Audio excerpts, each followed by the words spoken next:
Wow. Maraming salamat, Rash, and thank you to all of you for being here.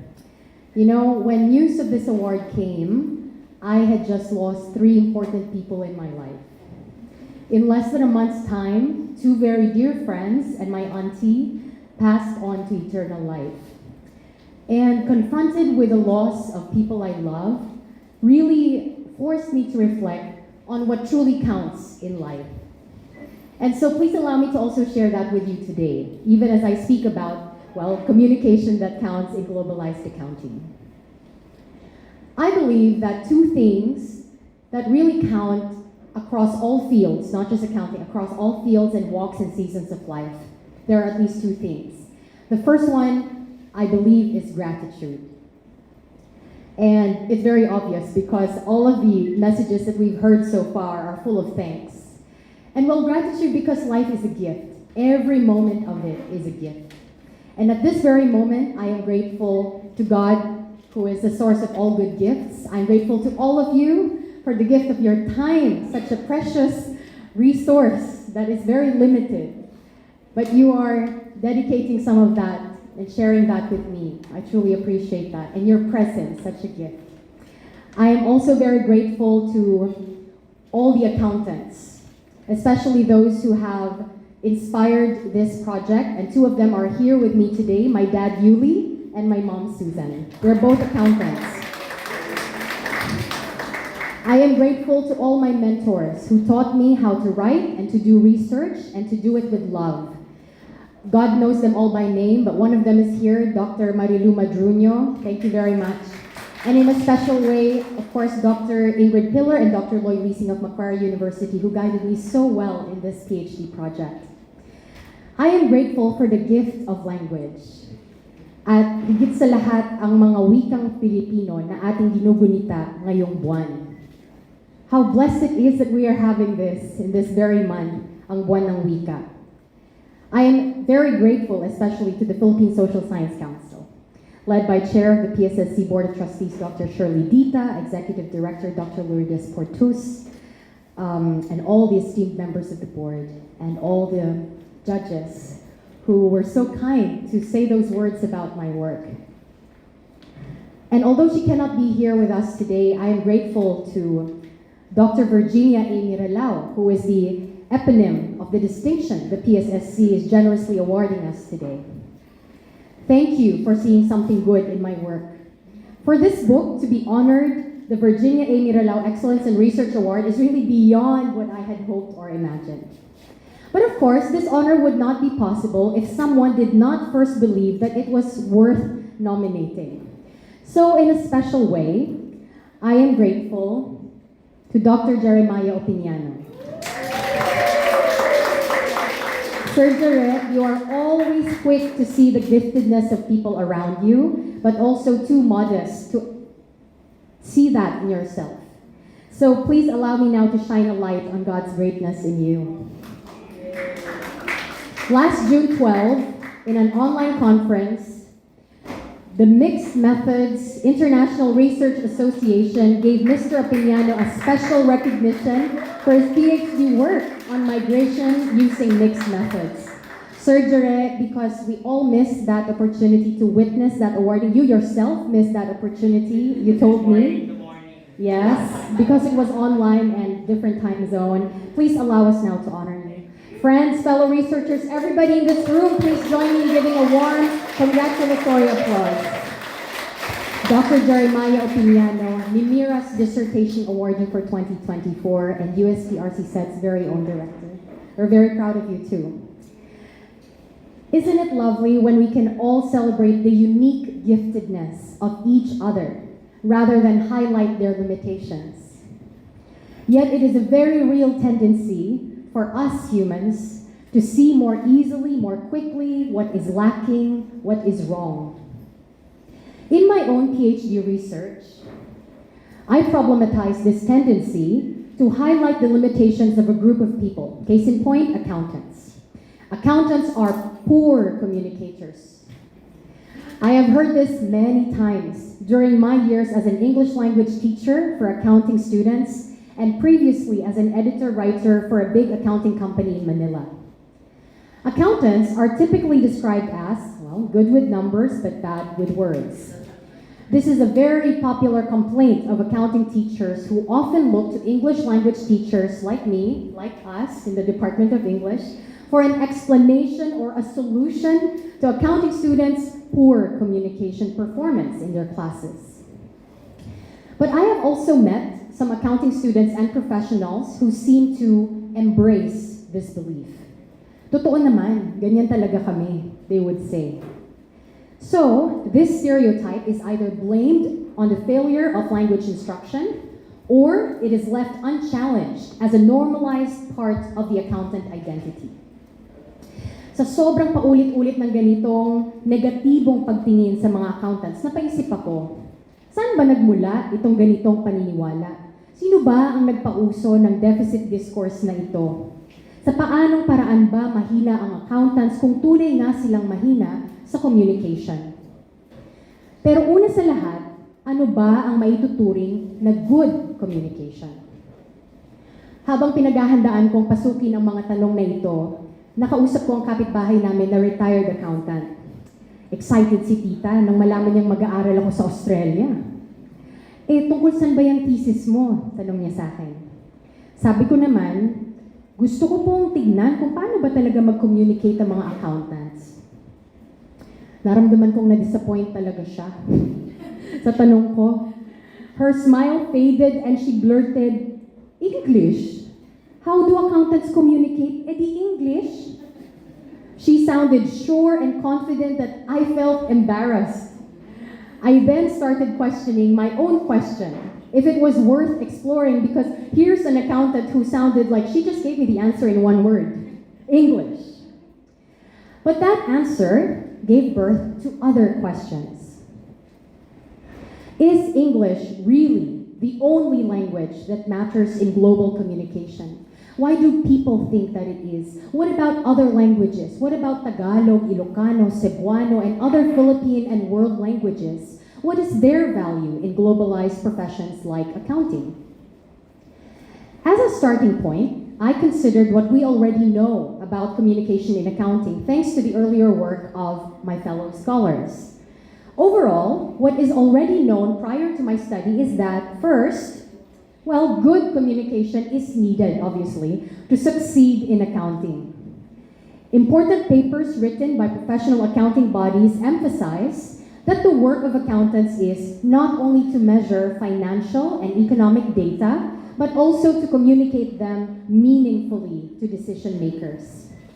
So to test this, English language skills of would-be accountants were included in the content of the licensure exam in America beginning 1994. Here in the Philippines, the Professional Regulatory Board of Accountancy started including English grammar items in the CPA board exams in 2015. Meanwhile, the view that accountants' communication skills are problematic has been traced to high-profile accounting scandals in America in the early 2000s. Have you heard of the Enron case?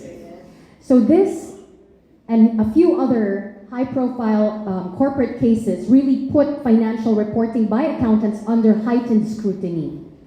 So pagkatapos po nitong mga kaso na ito, maraming pag-aaral ang umusisa sa problema ng communication skills ng accountants. Ang layunin ng mga ito ay malaman kung ano ang kulang at ano ba ang dapat meron sa communication skills nila. Iba-iba ang sagot. Speaking, writing, listening, English proficiency.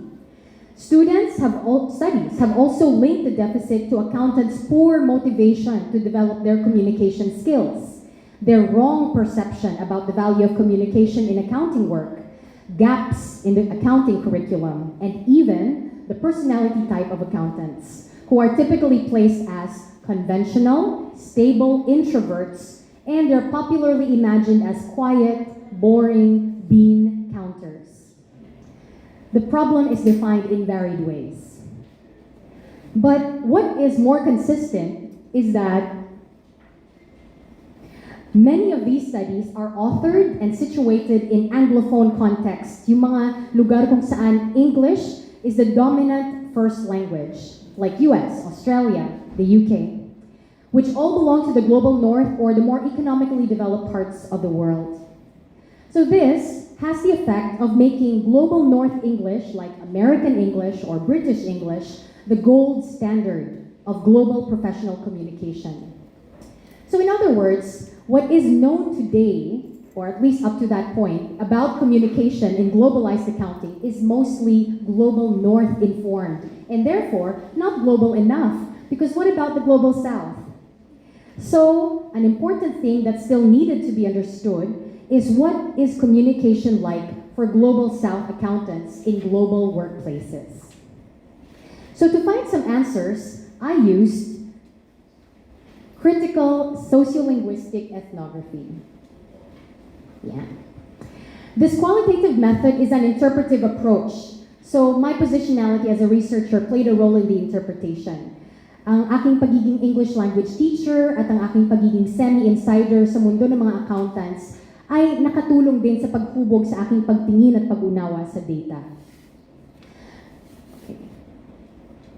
And critical sociolinguistic ethnography focuses on studying the actions of social actors first from their point of view and considers how these interactions are embedded in the particular social context.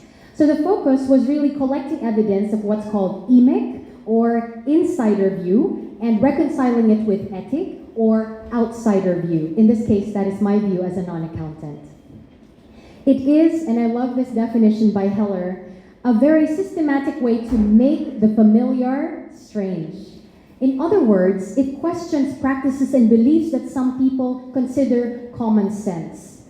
Halimbawa, para dun sa aking kapitbahay, normal na isipin na English ang language of accounting. Kaya katakataka para sa kanya ang pagtatanong ko tungkol dito. Pero palagay ko, lahat ng mananaliksik, tayong lahat dito, ay sadyang mahilig magtanong tungkol sa mga bagay na hindi na inuusisa ng karamihan. Pero sa ganitong pagtatanong, madalas, may mga bagong natutuklasan, may mga bagong pag-unawa. At para marating ko ang bagong pag-unawa sa communication practices ng accountants, pumasok ako sa kanilang mundo ng may pahintulot. Ako ay labis na nagpapasalamat. Kahit hindi ako accountant, winelcome nila ako sa 2 top-performing accounting schools. Ito yung mga consistent na nagpo-produce ng pinakamaraming CPA board exam passers at 11 opisina. Nakipag-usap ako sa mga accounting teachers, accounting students, accountants, at employers. Nagmasid ako sa kanila habang nagkaklase at nagtatrabaho. Nangolekta ako ng mga dokumento na may kinalaman sa accounting curriculum, ng mga communication activities nila sa trabaho, work emails, at mga online job ads para sa accountants. Using multiple types of data, I explored 2 domains of accounting: accounting education and accounting workplace. Previous studies have focused on either one or the other, but rarely are they jointly examined. So by exploring the school-to-work continuum of the accounting field, that allowed me to see more clearly any continuities or discontinuities in ways of doing and understanding good communication. Looking and comparing related texts and interactional data helped me construct a big picture understanding of what constitutes good communication in the accounting field.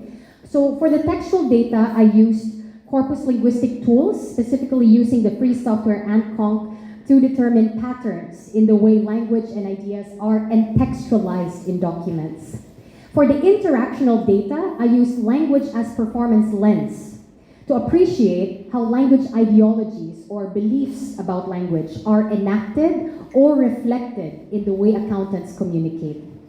The overarching analytical framework is critical discourse analysis, which looks at how ideas like poor communication or good communication are formed, who forms them, for what purposes, and with what consequences. So applying these approaches, I learned several things. Here are some important ones. First, that's okay. First, I learned that good communication appears to be a big deal in the accounting curriculum. It is very often mentioned as a key target competency and an expected graduate attribute. While it is traditionally seen as the concern of general education units, the new curriculum, or the 2018 BS Accountancy curriculum, shows that professional units in business and accounting are already including very often communication in their course objectives. So it's very visible. But while it is very visible, it is not as clearly and simply defined. It is variably linked to generic speaking and writing skills, but also social skills, digital literacy, language proficiency, ability to communicate in academic, professional, and so many real-world settings. This multifaceted construction of communication and its presence in both general and core curricula enlarges the theoretical valuing for good communication. In the accounting classroom, teachers and students see good communication as something they need both for future employment, but also for present academic goals. So teachers are always trying to do two things. Number one, prepare students to communicate in the workplace, and number two, help them understand the present course content. So they're trying to simultaneously develop professional and academic communication skills. Is that easy? Linguistically, these two related but different goals are realized through two languages, English and Filipino, Tagalog. Ang Ingles ay inihalin tulad ng isang accounting teacher sa superstar. Dahil ito daw ang wika na tinuturing ng mga accounting teachers na language of competence and authority. They use English and require students to use English to show their accounting knowledge in the classroom, like when they're lecturing, when they're asking the students to explain their answers, to give reports, English yon. Ang Tagalog naman ay tinuturing na sidekick, ang wika na nagdadagdag ng personal touch. It humanizes the teaching and learning experience. Teachers who shift from English to Filipino to interact with students in the classroom are favorably seen by students as very effective communicators. Students tend to like them better too. Already, this challenges the simplistic view that only English is the language of good communication in the accounting field. What counts as good communication in accounting education is many things. It is generic, it is context-specific, it is social, it is digital, it is bilingual. It can be in English or Filipino, depending on the teacher's priority in each teaching moment. It depends also on the teacher's imagining of the future accountant's workplace.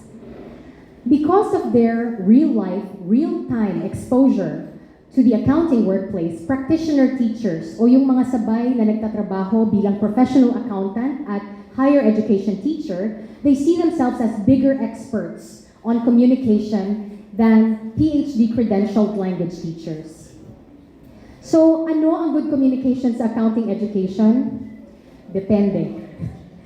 It depends on the course, the teacher's professional background, language beliefs, and teaching priorities.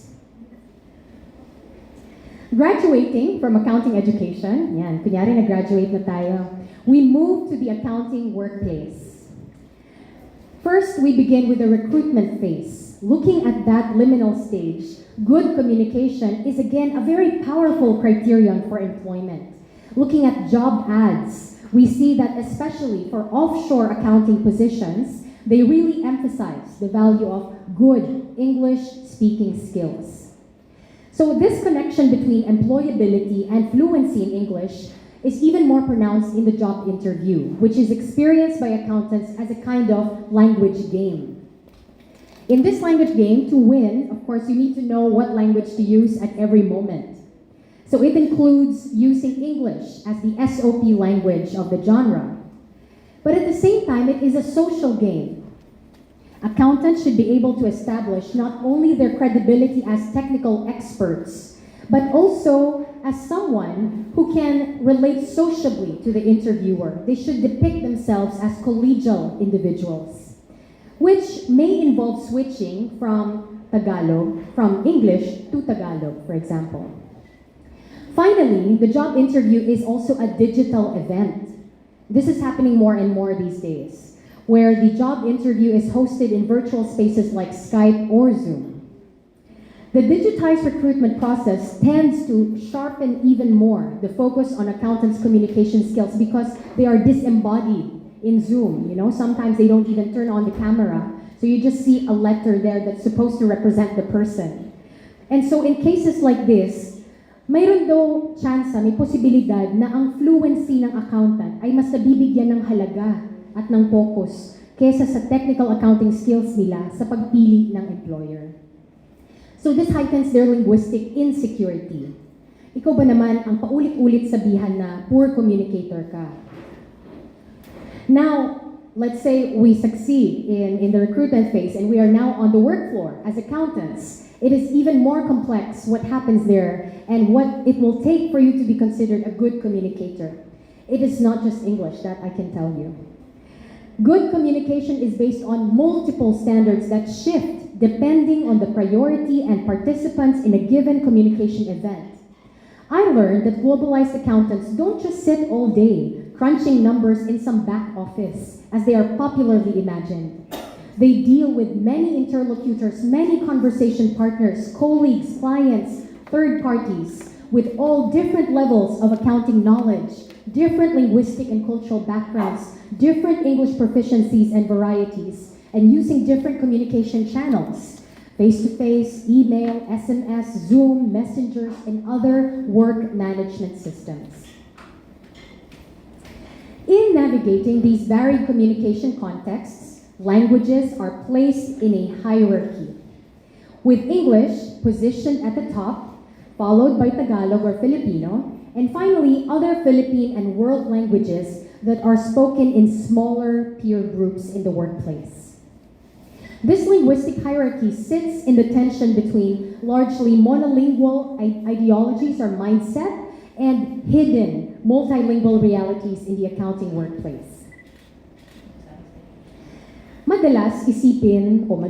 madaling isipin na iisang wika lang ang mahalaga sa mundo natin ngayon. English, di ba? Sabi nga nung kapitbahay namin.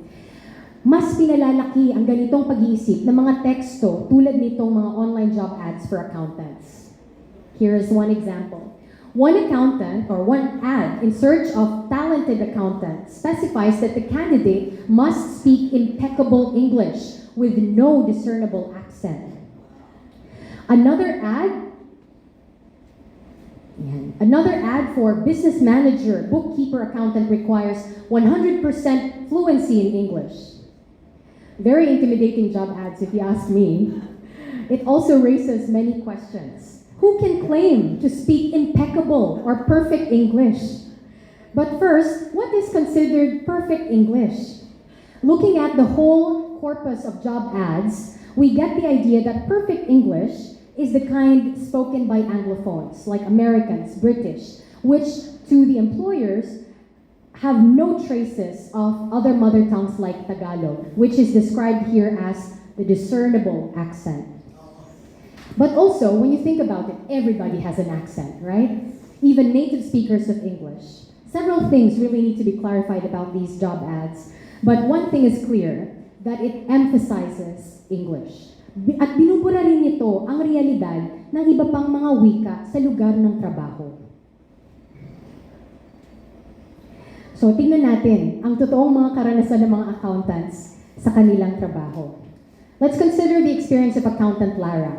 She works for a Manila-based company that produces television advertisements for businesses in the Philippines and overseas. In this field note, it captures, accountant Lara recalls that her Filipino boss asked her once to explain Philippine tax policies to a Japanese cinematographer who was newly hired to do projects with the company. Lara felt overwhelmed by this, wondering how she could explain to a non-accountant in a short meeting something that she had studied in 5 years. In addition to this technical knowledge gap, she described the cinematographer as hirap mag-English, struggling to speak in English. So she characterized the communication experience as an extra challenge. This example illustrates the lived experience of Filipino accountants communicating globally across various levels of professional and linguistic hierarchies. As exemplified by Lara's experience, accountants who are often stereotyped as good with numbers but bad with words deal with highly complex communication scenarios involving interlocutors with differential business roles, technical knowledge, cultural background, linguistic repertoire, and English language proficiency. Let's look at another example. Accountant Divina talked about the challenge of coping with the language barrier when communicating with clients who do not speak English. For instance, they have a Dutch client and a Chinese client who emailed her once in Dutch and Chinese respectively. And so what she did was she resorted to Google Translate. This field note brings to the fore the reality that although English is widely publicized as the language of global workplace, there are global co-workers and clients who do not subscribe to this dominant monolingual ideology. This is a clear demonstration of multilingualism. Different languages, not just English, are used in international work contexts. At the same time, this foregrounds hidden challenges confronted by globalized accountants. So even if Divina is not a professional translator, she did her best to assume that role as language broker to accommodate the varied language choices of her clients. So salamat sa pagpapatuloy sa akin sa mundo ng mga Filipino globalized accountants. May mga bago tayong pag-unawa ngayon. First, globalized accountants are not just numbers people. They are active language workers. Can you say that with me? Accountants are language workers. This is not how we usually see them, but I think that we can start to see that other side of them. They shift from one language to another depending on the situation, their conversation partner, the goals of the interaction. And this shows that good communication has multiple and shifting meanings. In the accounting classroom, good communication can mean students reporting in English, teachers lecturing in Taglish, teachers joking with students in Tagalog. In the accounting workplace, good communication can mean sounding like an American on the phone with an American client, doing small talk with Ilocano teammates in Ilocano, translating Filipino jokes into English when non-Filipinos join the water cooler conversation, using very simple English when explaining technical content to a non-accountant, and maybe now and then using Google Translate to reply to a work email from a Dutch or Chinese client. So in a sense, it's a moving target.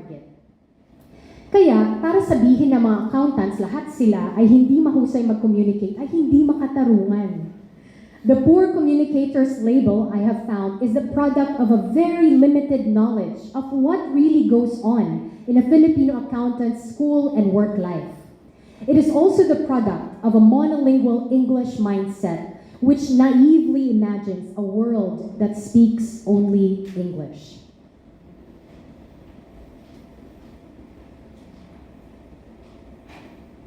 But the truth is, alam na natin, it's not just English.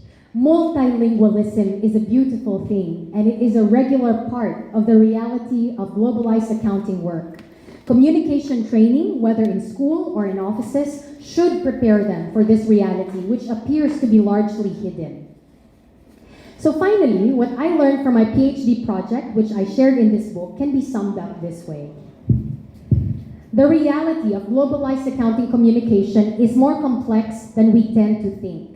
So we need to question our ideologies instead of just echoing what everybody else is saying. And let us try to be kinder and not be too quick to label accountants or any group of people as poor communicators or poor in anything. Sana ngayon, mas nakita po natin na kaya parang hirap mag-communicate siguro ang mga accountants ay hindi dahil mahina sila sa English o hindi sila magaling gumamit ng mga salita. Sadyang mahirap talaga ang communication na ginagawa nila sa trabaho. Kaya bago natin sila husgahan, tanongin din siguro natin sarili natin. Would I be able to do that any better? Whether it's in accounting, in the classroom, in the workplace, in research, or in life in general, this, I believe, is the second thing that counts in life. That we take the time to first listen to each other's stories and to choose kindness over judgment. Gratitude and kindness. I believe these are the two big things that count everywhere, all the time. Gratitude and kindness, they are the trademark of human excellence that deserves to be recognized. And I thank the PSSC for recognizing this message in this book and for the honor of receiving this year's VAMERA. I dedicate this award to all the accountants who have inspired this project, starting with the two accountants closest to my heart and who were the first to teach me how to communicate. Dad and Mom, mabuhay po kayong lahat.